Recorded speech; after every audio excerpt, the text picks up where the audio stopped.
We've got tight end Jack Endries here ahead of the 127th big game against Stanford at California Memorial Stadium this Saturday. We'll go ahead and get started with Jim McGill from Bear Insider.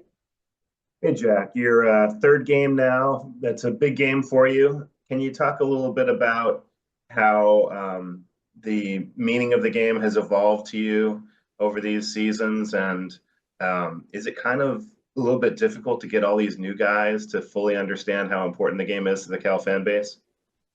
Yep.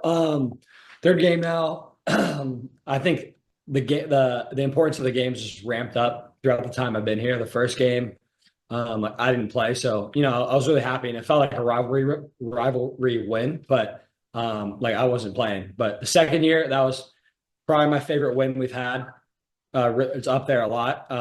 And then now, obviously, just the importance, like trying to repeat that feeling from the second win, as well as getting the new guys on board. And I think all the new guys already know how important it is to everyone. They could already see a little bit. You could see like the buzz on Instagram or Twitter, or any social media out there. And I mean, they've had the rivalry games before too. But yeah, we're getting them just to see how important it is.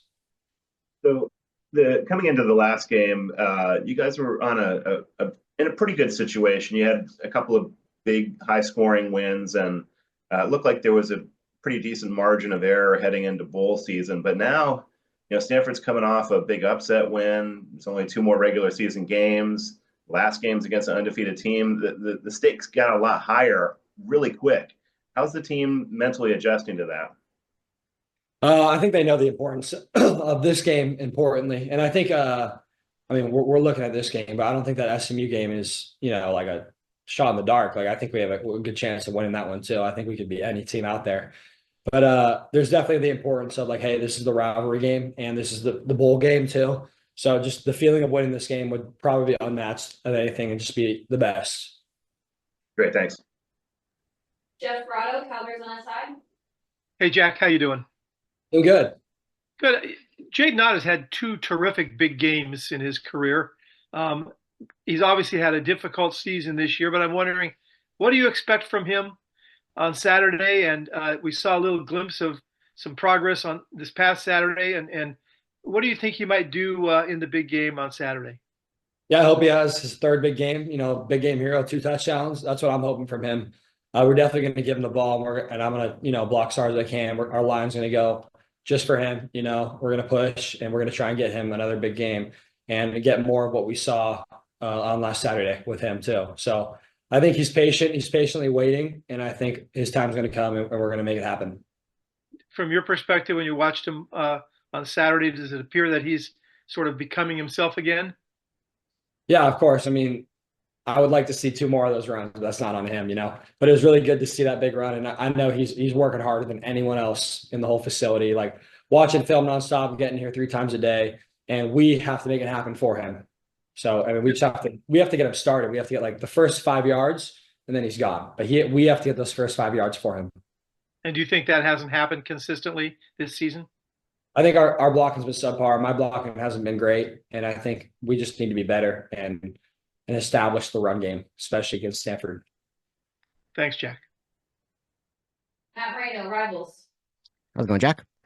Hey, You've had 10 games, I guess, to work with Coach LaFell. Obviously went through the entire offseason with him. What's it been like, kind of going through most of the season with him? And what's been his messaging to you guys as you guys head towards the tail end of this year? yeah, it's been really good working with him. He always, pushes me to the next level. There's always something I could do to get better, and he's telling me, but he's also, congratulating me when there's something good. So it's a good mix, and he's telling me, we're in week 10 or game 10 of the season, or game 11, but there's still so much more that we can improve on, and it's not over yet. And we have to improve on everything. So he's holding us accountable no matter what, and he's just pushing us to become great.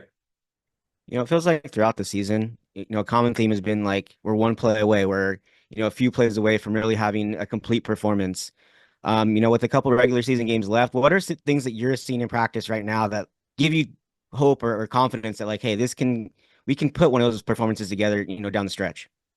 Yeah, I mean, we go against our defense every day in practice, and I know how good our defense is. I think we have a top defense in NCAA, in the college level, and we move the ball on them, which means we can move the ball on anyone.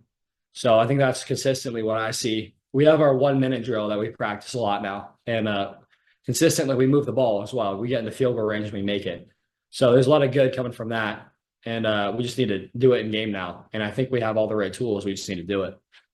It brought this up to Coach Blesh, but Fernando is particularly hard on himself. After throwing 2 interceptions in the last game, I know he's one of your close friends. What did you say to him after that game, and do you have to say anything to him? After a moment like that?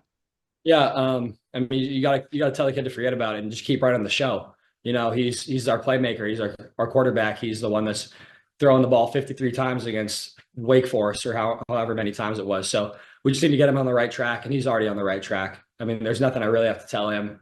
He watched the film. He knows what he did wrong. He corrected himself, and I think he's already on the next week, studying a lot of film and ready for the big game.